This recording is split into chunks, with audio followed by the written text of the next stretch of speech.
Jeste li ikad pomiješali kurkumu s drvenim pepelom? Većina ljudi nije ni čula za to, ali ova mješavina ima nevjerovatna svojstva i koristi se generacijama.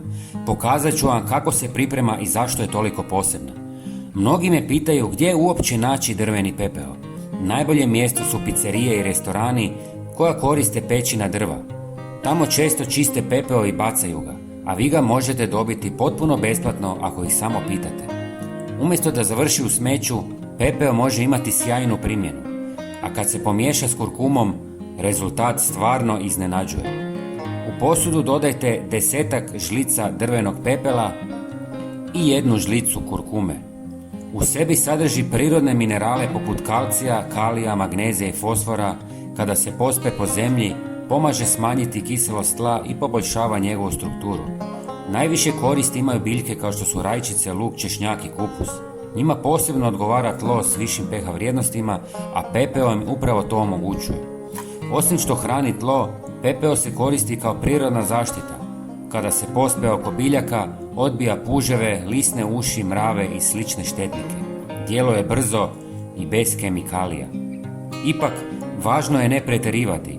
Previše pepela može poremetiti ravnotežu u zemlji, zato ga koristite umjereno i samo kad je to potrebno.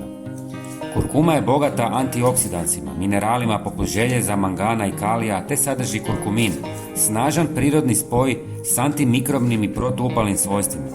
U vrtu pomaže u sprječavanju razvoja gljivica i bakterija, te potiče zdrav rast biljaka bez štetnika.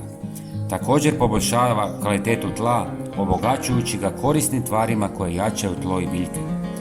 Posipajte ovu mješavinu po tlu 1 ili 2 puta mjesečno. Također, možete je razrijediti u vodi i poprskati tlo. U litru vode dodajte 2 žlice. Dobro promiješajte i ostavite da odstoji 24 sata. Nakon toga procijedite i razrijedite s još 1 litrom vode. Prskajte tlo 2 puta mjesečno i vaše će biljke rasti zdravo i bez štetnika. Prijatelji, ne zaboravite se besplatno pretplatiti na naš kanal za još korisnih savjeta svaki dan. Hvala vam i srdačan pozdrav!